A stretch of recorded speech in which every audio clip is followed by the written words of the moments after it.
Hey guys, welcome back to my channel. As you saw by the title, Frieda has a very big update today. I know she's well loved by those of you who have watched my videos for a while, but if you're new to the channel, Frieda was one of my two first wild Mustangs to gentle. Frieda was gathered as a foal in 2020 from the Swazi HMA in Utah. Since then, she's been in holding facilities, round pens for training, and dry lots. What you're seeing right now is Frieda's very first time on grassy pastures. This was so heartwarming to see her excitement. She literally ran like this for 5 minutes straight before stopping to actually eat the grass. Over the last few months, Frieda's just spent her time being a baby. I haven't done a whole lot with her other than some basic routine things. As you may know, when I adopted Frieda, I adopted her as a project horse, with the purpose of gentling and finding a home for her. And that's because I want to keep doing this with more Mustangs. Every year, thousands of wild Mustangs and burros are removed from public lands by the Bureau of Land Management. As you can see, in 2021, over 13,000 were removed. You can find all of this information directly on the website of the Bureau of Land Management. There are an estimated 82,000 wild horses and burros on public lands as of March 1st, 2022. The Bureau of Land Management says that unmanaged herds can double in size every 4 years. The concern is that many herds are overpopulated and above appropriate management level needed to support a thriving natural ecological balance. Now, it's important to note here that there are many sides to this story. There are many differing beliefs and opinions, as the management of wild horses is a very complex issue. On their website, the Bureau of Land Management states that it manages and protects wild horses and burros across public lands in the western United States. The Wild Horse and Burro program's goal is to manage healthy wild horses and burros on healthy public rangelands.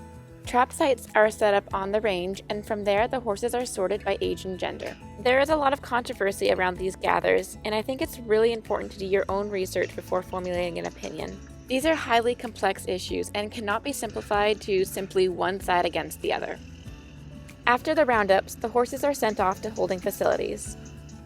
If you don't know, your taxpayer dollars are actually funding these wild Mustangs and holding. There are nearly 59,000 wild horses and burros in short and long-term holding at off-range corrals and pastures as of July 2022.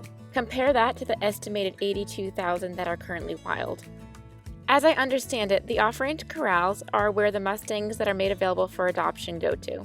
I honestly need to do more research on the off-range pastures or long-term holding, but I believe it's where the older or third strike unadopted Mustangs go. Again, that's a piece of information that I need to look more into. I did want to draw attention to it because there are so many horses at the off-range pastures. The ones in short-term holding, or the off-range corrals, are made available for adoption. Some Mustangs can be in short-term holding for years before being adopted. Libby was in holding for 2 years, and Frieda was in holding for 1 year before I brought her home. This is the Axtell Holding Facility in Utah, the holding facility where Frieda was at. I was able to determine this from her paperwork that she came with. She was transported from Utah to an adoption event in Pennsylvania, where she caught my eye, right in this moment. And this is where my journey with her began.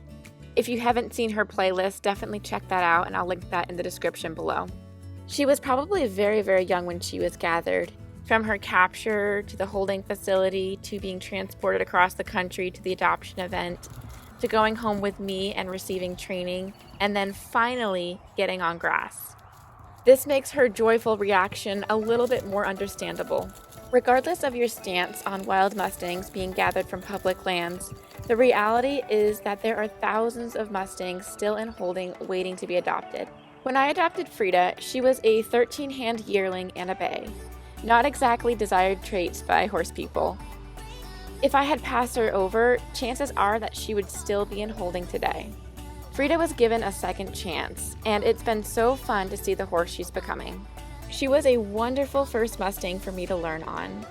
And as I mentioned, she has been a project because I do plan to do this with more Mustangs. You may have seen these photos of her as I continued my search for her next home. She is such a flashy little horse. Well, I'm happy to say that she has finally found her adopter.